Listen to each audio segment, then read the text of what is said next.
Hai, kembali lagi bersama host anda Adlan Khalidi dalam rancangan podcast Dezik Digital episod ketiga. Okey, sama hari ini kita akan bersama dengan tetamu kita pada hari ini yang handsome ni, Tuan Muaz Aziz. Mungkin ada yang di sini dah, mungkin ada di kalangan anda yang pernah follow beliau di Twitter ataupun Facebook dan TikTok, rata-rata lah ada kan. So hari ini kita dapat bersama, bertuah dapat bersama dengan Tuan Muaz, salah seorang digital marketer dan consultant.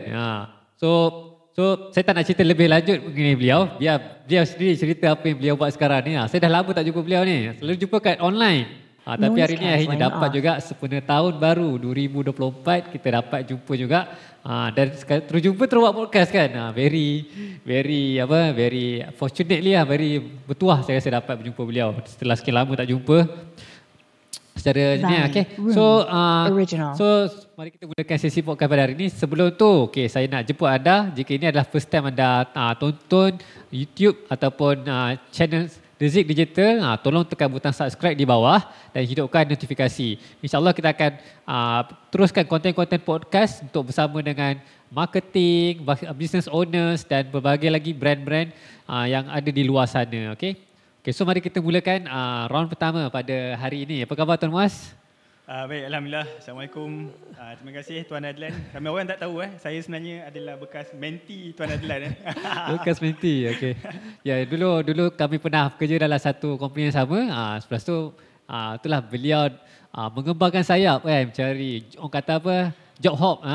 Zaman sekarang ni kalau Gen Y, Gen Z, nak dapat gaji tinggi kena job hop. Tak apa, kita tak cerita sangat pasal tu. Kita nak tahu pasal marketing kan. So memang kepakaran Tuan Muaz ni sebagai marketer kan. Daripada satu syarikat ke satu syarikat dan sekarang bisnes sendirilah kan. Bisnes sendirilah.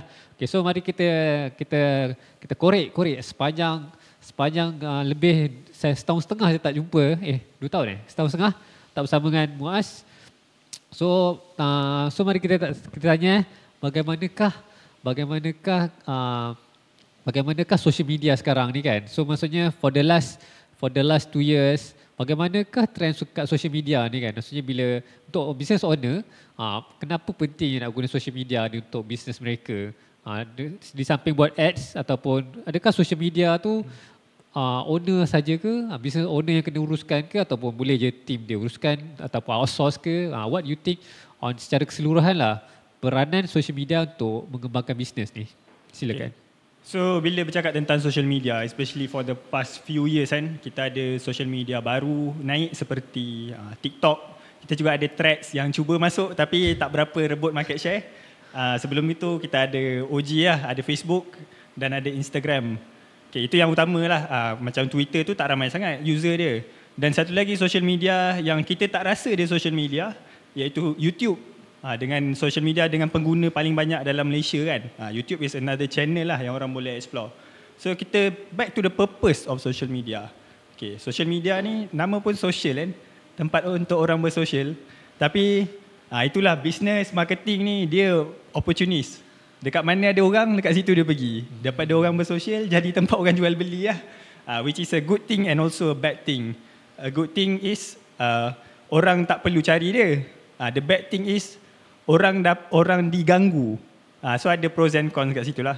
And daripada perspektif bisnes kebanyakannya kita tengok social media ni digunakan untuk purpose marketing lah. Untuk purpose marketing. Jadinya bagusnya ada social media ni berbanding dengan zaman 10 tahun dahulu, 20 tahun dahulu, di mana marketing adalah menggunakan newspaper, TV, radio. Benda-benda itulah kita tahu kan. Bila dah ada social media, kita boleh capai lebih ramai orang dengan kos yang lebih murah. So itu apa yang kita nak. Radio, TV, newspaper semua ni adalah medium untuk kita mencapai mass audience lah. Mass maksudnya ramai, serentak. Kita hantar satu mesej, terus capai 1 juta orang. It's the same purpose ataupun the same potential yang social media ada. Social media pula ada organic dan ada paid lah, kita tahu kan. Organic macam benda yang kita tak bayar, contoh kita buat posting dekat Facebook, Instagram, TikTok. Kalau kita paid, kita push je lah, bayar iklan biar platform tu pushkan video kita, paksa orang nampak. Jadi social media peranan dia sangat besar. kita as a business, kita nak reach more people. The more people know about us, lagi ramai kita boleh convert jadi customer lah.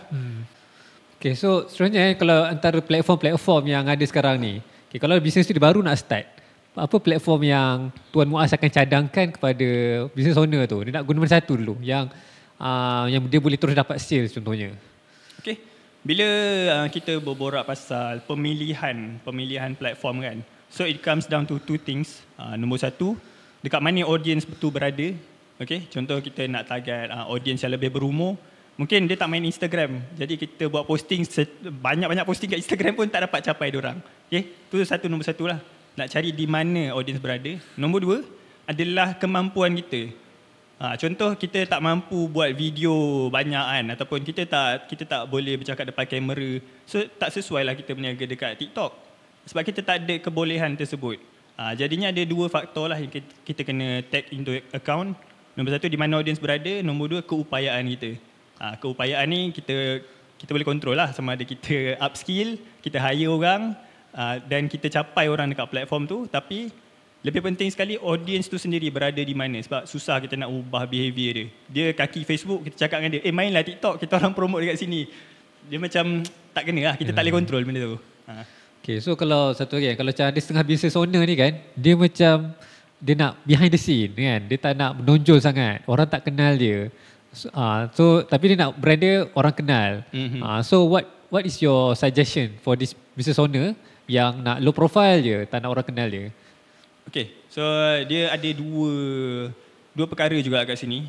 Satu, dia nak stay anonymous lah. Sama ada dia nak stay anonymous ataupun dia anonymous still in the content, ataupun anonymous tak ada pun dalam content. Orang kenal sebagai brand dia sahaja. Contohlah macam Fendi Mojo, orang still tak tahu juga muka dia kan. Kebanyakan orang lah tak tahu muka dia. So there is a way for you to still make content without showing your face. And then kita juga ada cara di mana kita boleh buat bisnes tanpa orang kenal siapa kita. Contoh, siapa owner minyak mastika, tak ada orang tahu. Siapa owner ni? Siapa owner air ni? Drinho ni? Tak ada orang tahu. Siapa owner Spritzer? Tak ada orang tahu pun muka dia macam mana. Sama juga saya yang baru ni, Pak Mat Western kan. Pak Mat Western ni viral kan video-video dia, tapi semua guna pelakon kan. Kita tak tahu pun siapa owner dia. Orang ingat kan Pak Mat. Siapa Pak Mat mana satu pun kita tak kenal kan. Okay. So dari segi kita tanya balik berkaitan dengan social media marketing ni, mungkin ada orang nak tanya kalau okay, dia tahu dia suka guna Facebook tapi audience dia dekat TikTok, ataupun dia rajin share content dekat TikTok tapi audience dekat Facebook. Okay.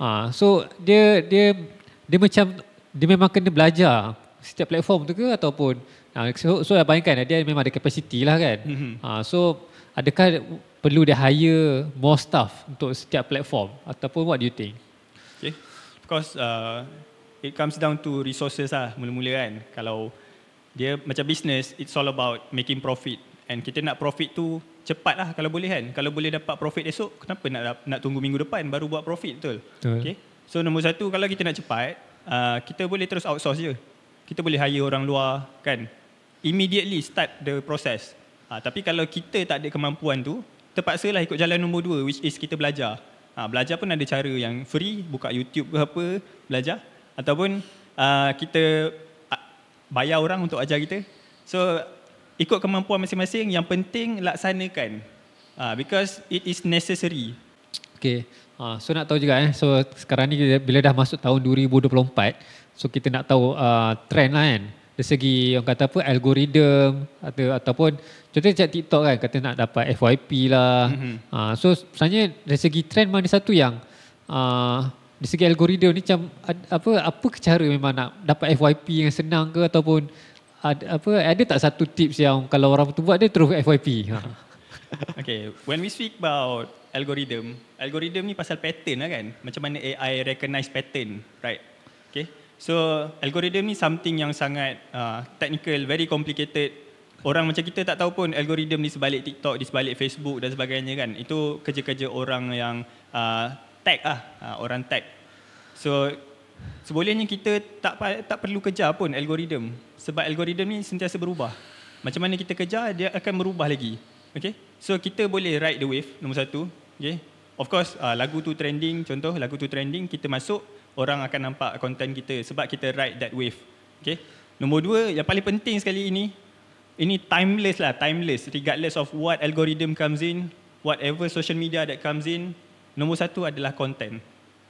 Because social media adalah tempat orang nak berhibur, nak bersosial, and the platform akan reward content creator based on audience tu punya respon, audience tu punya engagement. Okay, as a platform, as a owner, business owner, contoh you are owner TikTok, kita nak ramai orang audience dalam tu.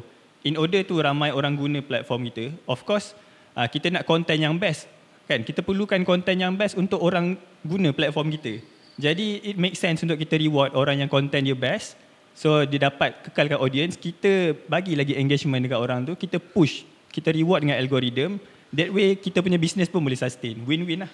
So betul lah, kita boleh nampak setiap platform ni dia nak audience stay selama mungkin kan. Betul. So dia akan reward. Saya rasa baru last month ke TikTok dia bagi timer apa tah. Kalau you spend 1 minit ke apa tah, dia bagi 1 sen lebih kurang yang tu kan. So I think most platform dia nak retain audience, retain user. Gunakan TikTok ni berjam-jam atau guna Facebook ke Twitter ke apa. Tak apa, dulu daripada hanya gambar saja, sekarang ada video sebab orang suka tengok video kan.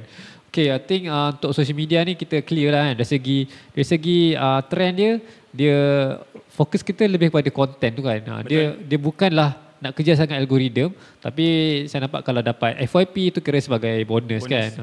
So saya benda ni memang kena belajar lah kan, kena belajar. Kalau tak ada masa nak belajar, boleh outsource kan. Memang ramai servis ataupun macam freelance ataupun ni agensi yang boleh bantu untuk business owner create dapatkan servis profesional lah kan. Kalau nak belajar sendiri, mungkin makan masa baru dapat result. Tapi kalau engage dengan freelance ataupun agensi yang boleh buat, dia lebih mudahkan kerja lah. Okay, so kita akan berehat sebentar. Sebelum kita masuk ke round kedua, kita akan sambung selepas ini.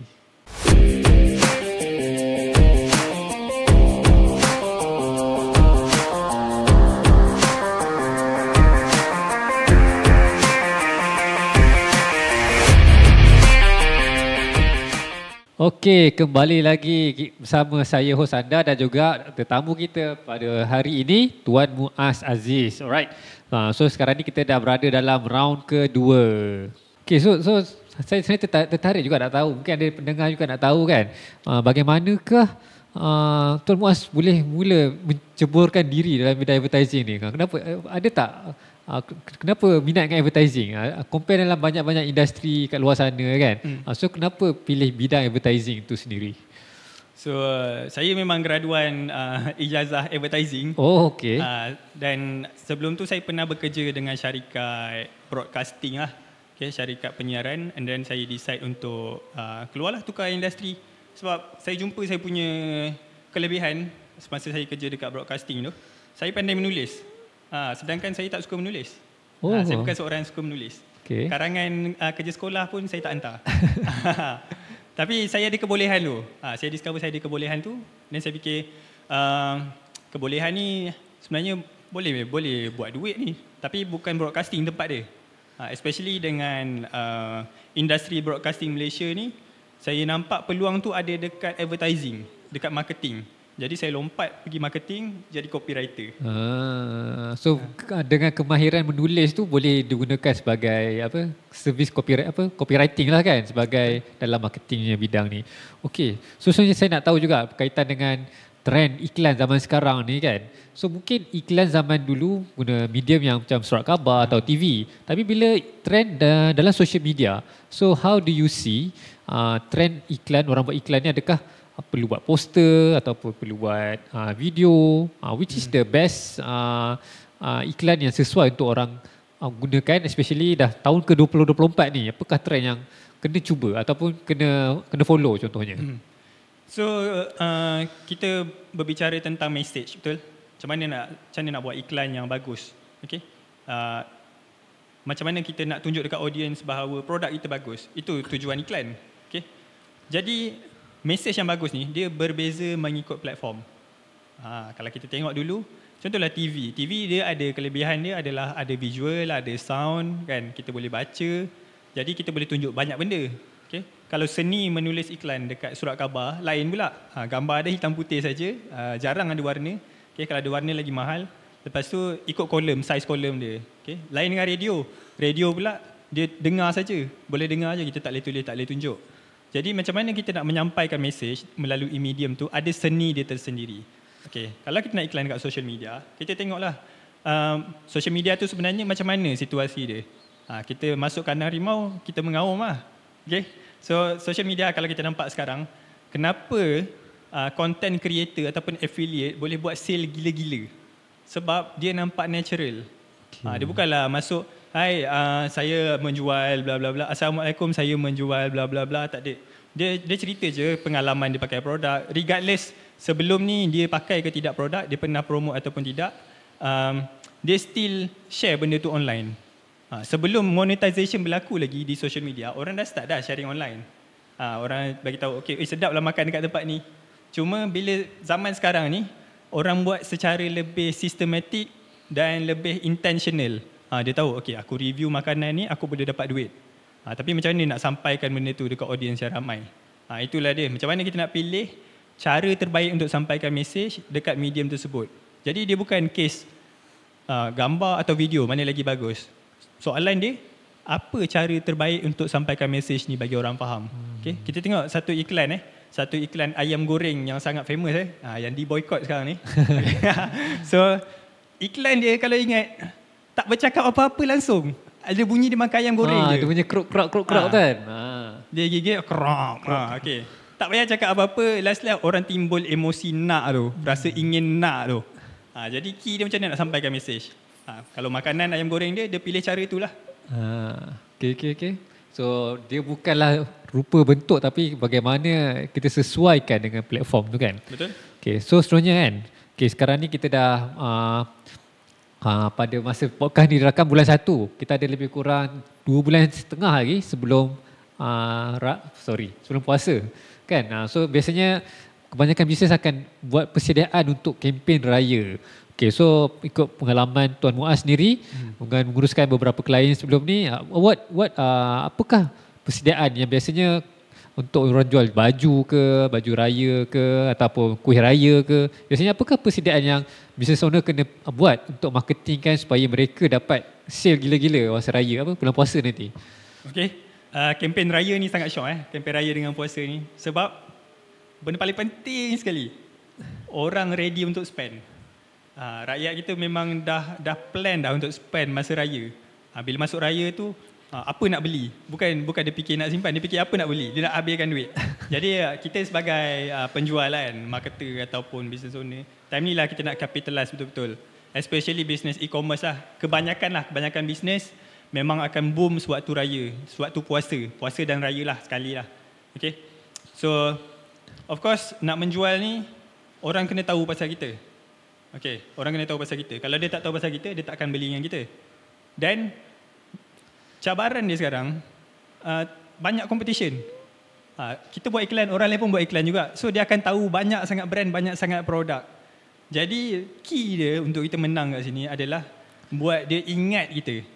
Okay, bila dia nak beli baju raya, dia ingat siapa dalam kepala dia. Apa dekat top of mind dia. Apa yang dia akan search dulu sebelum dia banding-bandingkan lah. Jadi macam mana nak buat orang ingat kita adalah nombor 1, frekuensi lah. Berapa kali dia nampak kita, berapa kali dia dengar pasal kita. Lagi kerap kita dengar sesuatu, lagi mudah kita nak ingat, betul. Okay? So nombor 2 adalah emosi. Macam mana perasaan dia dekat kita. Okay, kalau kita fikir balik, apa-apa pengalaman kita kalau kita tanya, apa pengalaman paling memorable? Okay? Bila kita fikir, apa pengalaman paling memorable adalah something yang evoke kita punya emotion. Sama ada pengalaman yang kita sangat-sangat sedih ataupun kita sangat-sangat gembira. Tak ada pun kita ingat, saya teringat pula naik tangga hari tu, jalan kaki naik tangga. tak ada orang ingat benda tu. Unless time tu tengah naik tangga, tengah sakit tenat naik tangga, orang ingat moment tu. Okay? Jadi macam mana kita nak buat iklan yang boleh buat orang ingat adalah melalui frekuensi dan juga sentuh emosi. Dua tu. Okay. So, tapi saya ingat biasa kalau raya ni kebanyakan corporate dia akan buat iklan raya dia kan. So tapi itulah bila buat iklan raya dia tak menjual produk biasanya. So apakah seni di sebalik buat iklan raya yang spend beribu-ribu ni, tapi sebenarnya dia tak ada pun nak bukanlah dia suruh beli sekarang ke apa kan. Apa pendapat Puan? Okay. Jadi iklan raya yang ditayangkan pada media massa especially waktu raya ni bukan saja sale meningkat, tapi attention pun meningkat. Maksudnya impression ramai orang main phone, ramai orang tengok TV. So masa tu kebanyakan syarikat besar dia ambil peluang untuk bukan menjual barang, sebab orang yang tengok TV ni bukan semua target audience dia. Tapi dia nak ada rasa suka dekat brand tu. Brand love lah dia panggil. Campaign untuk brand love. Dan juga awareness lah of course. First dia nak orang tahu brand tu tentang apa. Kedua nak ada perasaan tentang brand tu. Jadi dia buatlah iklan-iklan yang menyedapkan hati, iklan-iklan yang menyentuh hati. So bila kita tengok brand tu, kita ada emotional attachment dengan dia. So bila kita nampak produk dia anywhere kan, sebelum ni kita tak membeli pun dengan dia, tapi kita ada a small sense of attachment dengan brand dia. Okay, so kerana untuk brand pun dia kena allocate lah juga kan. Bukan buat iklan yang direct response saja, just untuk orang ambil tindakan beli sekarang ke apa semua kan. Tapi iklan yang boleh membina loyalty kan. So through iklan raya, saya perasan satu lagi iklan Merdeka lah. Mungkin Malaysia ni iklan Merdeka, iklan raya ni for some reason corporate suka kan. Dia macam mesti nak buat kan, so that orang suka dengan brand tersebut kan. Okay, alright, so kita dah so tadi kita dah tahu pasal iklan kan. So mungkin ada last sikit lah, yang tadi kita dah cerita pasal iklan, nak tahu juga pasal metrik ataupun iklan optimizing ni kan. Tadi ada cerita kan, adakah business owner dia optimize ad tu dia boleh buat sendiri? Adakah benda tu susah ke ataupun senang ke, ataupun what you suggest untuk kalau bisnes ni untuk mungkin bisnes baru kan. So adakah dia perlu outsource ataupun beli ebook ni pun boleh je buat sendiri kan? What do you recommend? Okay, untuk ebook saya ni dia fokus kepada Facebook ads. Okay, jadinya dalam tu saya tak ajar macam mana nak run ads, sebab run ads ni something yang dia punya barrier of entry tu dah semakin rendah. Dia dah tak complicated sangat dah. So orang tu ada Facebook, dia boleh je belajar run ads. So dalam 10 minit dia dah reti setup. Jadi masalah dia akan datang selepas setup tu. Bila dia dah spend iklan and then dia tak tahu iklan dia jadi ke tidak. Itu masalah dia. Okay. And kita kena tahu objektif utama kita iklan. Ada orang dia buat iklan untuk buat sale, kebanyakannya lah. Ada orang buat iklan untuk awareness, dia nak orang nampak saja iklan dia, nak orang tahu saja. Okay. Jadinya kita kena jelaslah dengan apa yang kita nak measure. Dan itulah keindahan digital marketing kan. Kita beruntung ada digital marketing sebab kita boleh track data yang kita nak. So kita main social media ni, dia tahu semua benda yang kita buat. Kat mana kita klik, berapa lama kita tengok video, semua dia rekodkan. Jadinya be clear on what you want to measure. And of course kalau nak sale, measure kepada profitability lah. Dan dalam ebook tu memang dah ada guide dah. Nak tengok iklan kita profit ke tidak dan kat mana sangkut dia. Okay, so saya nampak itulah untuk orang yang untuk bila betul lah iklan ni makin lama saya nampak makin senang nak buat kan. Dia even dia dah ada features yang advantage plus lah kan. Saya nampak dengan menggunakan machine learning pada Facebook sendiri, dia dah boleh tolong guna AI. Saya tak sure kan bagaimana AI dia target iklan tersebut untuk sampaikan kepada audience tertentu. Saya ingat di zaman awal-awal dulu kita kena set interest lah semua kan. Sekarang ni saya rasa features tu macam di-automatickan ke kan? Betul. So saya nampak AI ni future ni nampak dia lebih guna AI untuk buat iklan apa kan? Betul. So Tuan Muaz sendiri bagaimana penerimaan ataupun mengadaptasikan penggunaan AI dalam secara seharian? How do you use AI software? Okay. AI ni, adoption AI ni adalah untuk menyelesaikan perkara-perkara yang repetitif lah bagi saya. Contoh kenapa orang buat mesin kan, adalah untuk buat benda-benda yang repetitif. Contohnya kilang kan, dia ada kilang tu mesin tu khas untuk potong roti saja. So dia hire mesin tu untuk potong roti. Sama juga dengan AI, kita nak buat benda-benda yang repetitif. Contohnya kita nak buat headline. Okay, kita kena ada 100 headline sehari. Kita boleh suruh AI buatkan je. Yang penting apa prompt yang kita nak masukkan tu. Macam mana kita nak nilai hasil kerja dia. Mesti kena ada orang yang nilai hasil kerja dia kan. Sebab AI ni dia tak boleh ambil tanggungjawab. So kalau salah, kita yang kena bertanggungjawab, kita yang accountable. Jadi kita ni kena pandai nilai lah, kena pandai manage dia. Jadi saya sendiri menggunakan AI untuk kerja-kerja yang repetitif lah. Okay, menarik tu. Kita memang AI ni for the last one day memang dah jadi satu kemudahan kan, memudahkan kerja untuk buat kerja dengan lebih cepat. Okay, so kita akan berehat seketika sebelum kita masuk ke sesi atau round ketiga. Kita stay tune, kita akan sambung selepas ini.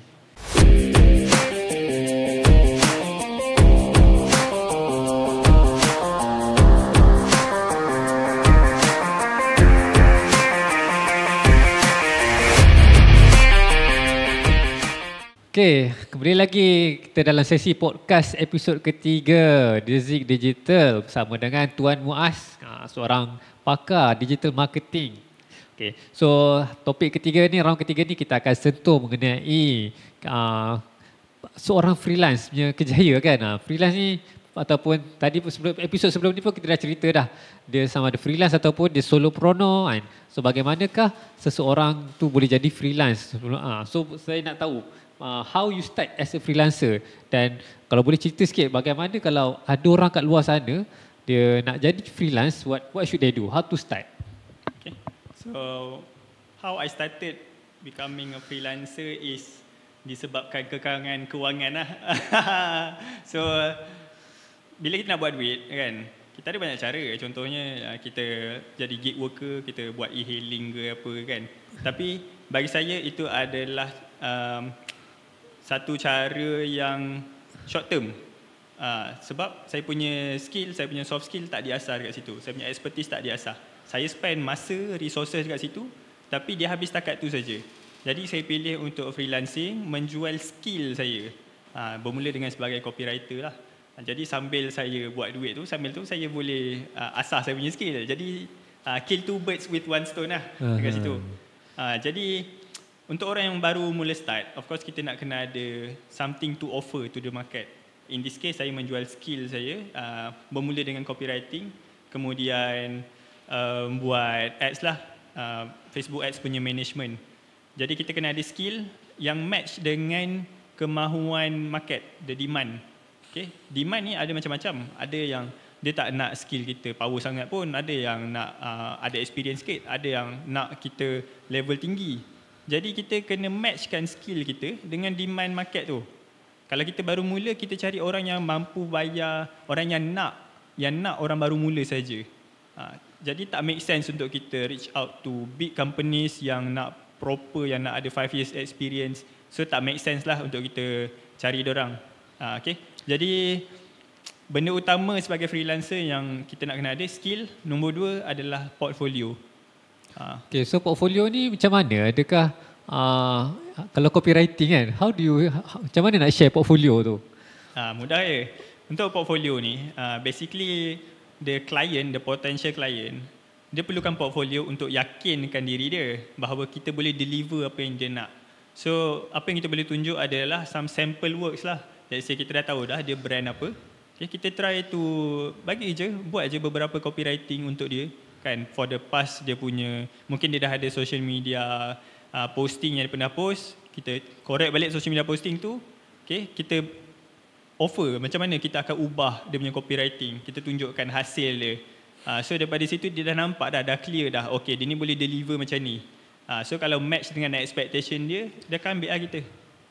Okay, menarik. So untuk apa, dari segi orang yang belum start ni kan, dia dah ready dah, I want to offer my service kan. So apa, boleh bagi tak 3 tips contohnya bagaimana nak dapatkan first client kan? Mungkin dia belum, orang tak kenal dia lagi kan. So adakah dia perlu start buat sharing dulu kat social media, tu baru klien suka dia contohnya, ataupun how do you get this client? Adakah you pitch dia ke, ataupun how do you advise orang yang baru nak start ni nak dapatkan first client dia yang yalah yang so that dia boleh confident lah kan dapat ada klien.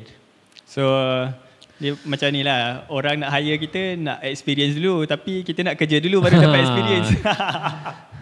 Jadinya first buat sampel lah. Sampel ni tak perlu bayar pun. Dia tak hire kita pun kita boleh buat sampel. Kita nak buat copywriting untuk siapa? Brand yang besar-besar pun kita boleh je ambil brand dia punya iklan, kita buat copywriting, jadikan sampel. Tak jadi masalah. Jadi nak dapatkan first client ni, kita boleh start dengan offer free work pun. In fact, kita boleh offer free service. Sebab kita ni tak ada apa-apa. Kan? So apa yang kita dapat bukanlah duit masa tu, tapi kita dapat maybe dia punya testimoni daripada dia, recommendation daripada dia. So give and take. Apa kita boleh give, apa kita boleh take. Even saya pun start daripada free, kemudian naikkan sikit rate, letak rendah, lepas tu naikkan setara dengan kita punya capability lah. Okay. Maksudnya bila dah kita boleh offer free dulu kan. Lepas tu baru kita naikkan kadar ataupun rate kita lah. Lepas tu ada soalan pasal macam mana nak reach diorang ataupun diorang cari kita kan. So it is about inbound ataupun outbound lah. Kalau kita sebut inbound leads, maknanya dia cari kita. Kalau outbound leads, kita pergi cari dia. Okay, so kita boleh buat reach out through social media ke. Kita tahu dia adalah boss kepada brand ni ataupun dia manager kepada brand ni. Okay, kita pergi DM dia, cakap Assalamualaikum tuan, puan, saya adalah copywriter and saya rasa puan boleh improve lagi copywriting company puan ni. Saya boleh buat kerja free je untuk puan kalau puan nak. Itu antara cara untuk outbound lah. Sebab inbound orang cari kita, lepas je kita ada credibility pun cari kita kan. Yes lah, kita kena ada in the way dah ada nama kan, dah ada sama ada personal brand ataupun kita punya business brand lah yang boleh orang ingat dan orang akan cari lah kan. Okay, so seterusnya kan mungkinlah kalau nak pilih untuk freelance ni kan, skill apa yang boleh dijual, boleh bagi suggestion tak untuk orang yang dia mungkin bukan bidang marketing kan, tapi ada tak apa lagi skill kat sana yang rasanya ada demand tapi orang mungkin dia tak rasa benda tu rupanya demand tu tinggi kan. So can you suggest untuk skill-skill yang mungkin ada demand tapi orang tu tak tahu pun benda tu boleh buat duit. Okay, so nak menjual skill ni of course kita kena cari market yang ada demand lah. Tapi demand tu tinggi ataupun rendah adalah second thing. First thing mesti kena ada demand. Contoh saya bagi contoh. Ada seorang ni skill dia adalah scuba diving. Scuba diving lepas tu dia punya kepakaran scuba diving. Berapa ramai je yang nak hire scuba diver, betul? Tapi contoh ada someone ni terjumpa harta karun dekat dasar laut, dia perlukan scuba diver. Dia akan cari scuba diver yang mampu buat benda tu lah, yang mampu ke tahap dasar tu. Jadi tak ramai pun orang kata scuba diver. Okay, tak ramai pun market yang nak scuba diver, tapi disebabkan kita ada specialty tu, orang perlukan kita. And of course bayaran dia mahal lah sebab kita adalah scarce. Kita unik, susah nak dicari. Okay, itu nombor satu lah. Nombor dua adalah kita kena tahu skill kita mesti menyelesaikan masalah orang. Skill menyelesaikan masalah orang semudah orang tu tak ada masa. Okay, so contohlah nak membuang sampah ni benda yang senang. Menyapu ni benda yang senang. Tapi kenapa orang still hire cleaner? Sebab tak ada masa. Cleaner tu menyelesaikan masalah kebersihan dan masalah tak ada masa. Ada servis lipat baju, servis gosok baju. So macam-macam servis daripada low level sampailah ke level technical yang tinggi kan. So it's about finding problem yang kita boleh solve. Okay, semudah memandu kereta, orang tu tak ada kereta, dia panggil e-hailing, kita bawa dia dari satu tempat ke tempat yang lain. Itu pun dah menyelesaikan masalah dah. So freelance ni dia menyelesaikan masalah dan dia mungkin dari segi bisnes kan, dari segi bisnes owner dia mungkin lagi jimat kan, mungkin dari segi jimat, dari segi cost dia sebab compare to hire staff full timer kan, dia lebih jimat bila hire freelance lah kan. So demand tu sentiasa ada lah kan. Betul. Okay, so sebenarnya kita tengok juga freelance ni dia adakah bila dia bekerja secara freelance ni dia bekerja seorang-seorang kan, so dia tak rasa lonely ke kan, compare tu kalau kerja kat office dia ada ramai kawan-kawan kerja dia kan. How do you address atasi masalah sunyi ataupun boring kerja seorang-seorang? Nama pun freelance, kerja seorang-seorang kan. Kita as manusia kita memerlukan kata socializing. Kita memang kena socialize. Kalau tak, kita akan ada rasa depressed ke kan. Kita perlu socialize. Memang nature of manusia. Ada manusia yang perlu socialize secara sikit, ada yang memang kena socialize banyak lah. Jadi rasa perasaan lonely, perasaan seorang-seorang tu akan ada from time to time. Especially bila kerja kita melibatkan something yang technical. Kita bukan saja lonely dari segi physically, tapi emotionally pun boleh jadi lonely juga. Let's say kita dalam satu bilik tu, ada 5 orang, tapi kita seorang saja faham benda tu. Bila kita berborak dengan orang lain, tak ada connection. Kita still akan rasa lonely juga. Emotional connection tu tak ada. So dia bukan faktor ada orang ataupun tidak lah sekeliling. It's about ada orang boleh faham kita ataupun tidak. Jadi freelance ni memang perjalanan yang a bit sunyi, tapi kita nak mencari companionship tu tak semestinya dalam kerja saja. Boleh je kita buat kerja seorang-seorang, tapi habis waktu kerja kita pergi socialize. Ada juga cara kita boleh socialize dengan orang sambil bekerja. Kita cari co-working space ke kan. Macam saya sendiri, saya mencari social life tu di luar daripada kerja. Jadinya bila luar daripada waktu kerja, saya buat event, saya ajak freelancer lain yang boleh connect dengan saya kan, same wavelength. Dekat situ kita ada emotional connection. Jadi itu antara cara-cara untuk saya cope lah. Okay, saya tertarik lah dengan yang tadi kata ada buat event tu kan. Yes. Boleh cerita secara lebih lanjut tak? Adakah dalam masa terdekat ni ada ke buat event ataupun yang boleh untuk atasi apa, untuk kita ada geng lah kan, ada geng ataupun sesama freelancer atau sesama marketer ke, boleh cerita sikit? Okay, jadi saya adalah pemula satu event ni. Okay, saya organize satu event dinamakan Bosan. Event pun nama Bosan So Bosan tu sebenarnya akronim lah, dia singkatan untuk Borak Santai E-commerce. Okay, jadi saya pendekkan jadi Bosan, Borak Santai kan. So the purpose of the event adalah kita nak kumpulkan player-player e-commerce yang mana lonely, yang nak belajar something new kan. Kita buat satu event social gathering yang produktif lah. Dekat situ kita boleh buat networking, kita boleh belajar, sharing knowledge. Jadi siapa marketer ataupun e-commerce player yang rasa nak join the community, it's completely free. Dan event tu kekerapan dia setiap sebulan ataupun 2 bulan lah. Event tu pun memang kita tak ada buat profit apa-apa. Kita semua volunteers dan kalau nak kena bayar pun bayar untuk venue, makanan dan sebagainya lah. Macam tu je. Okay, so yang terdekat ni ada ke event yang untuk kita punya penonton kalau ada yang berminat nak join ke? Ada rancangan ke? Yang terdekat sangat dekat, which is hari Sabtu minggu depan. Oh, Sabtu minggu depan. Tarikh dia tak tahulah ni siarkan bila kan. Tarikh dia 13 Januari 2024 lah. Okey. Tapi kalau anda terlepas yang tak sempat untuk 13 Januari ni, kita mungkin akan ada lagi. So kita akan letak link untuk jika ada yang berminat kan dalam ruangan description di bawah. Okay. So I think kita dah banyak cover kan berkaitan dengan daripada topik social media marketing, topik advertising dan topik freelance. So 3 ni antara 3 topik yang memang saya sendiri dah rasa memang nak tanya sebab dengan Tuan Muaz kita yang sangat popular dekat X kan, Twitter ni kan. Lepas ni pun tadi pun dia cerita dengan saya dia nak tak lama lagi akan mendirikan rumah tangga kan. Kita ucapkan tahniah awal. Semoga Tuan Muaz akan lebih cemerlang lah dalam kerjaya dan juga dalam hidup kan. Alright. So last word lah daripada saya kan. So apakah harapan Tuan Muaz lah untuk tahun 2024 ni kan? What do you hope for this year? Okay, tahun 2024 kita mesti nak makin tahun makin baik kan, makin bagus kan. Jadi untuk 2024 ni saya punya misi utama adalah saya nak bantu lebih ramai usahawan, lebih ramai marketer dekat luar sana untuk get knowledge kan secara accessible dan affordable. So saya akan keluarkan banyak lagi konten yang percuma dan juga berbayar, okay, untuk bantu lagi marketer, business owner dekat luar sana untuk jalankan aktiviti marketing lah.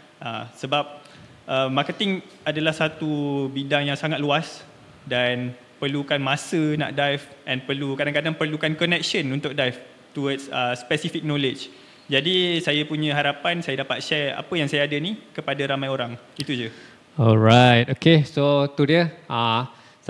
sama-samalah kita doakan Tuan Muaz dan kami sendiri pun di Dizik Digital, kita sama-sama kita nak bangunkan industri marketing di Malaysia ni, so that sama-sama kita dapat grow lah kan. Sama-sama kita dapat grow. Okay, so kita dah sampai ke hujung episod podcast pada hari ini, dan jika dah belum subscribe channel kami, jangan lupa tekan butang subscribe di bawah dan hidupkan notifikasi.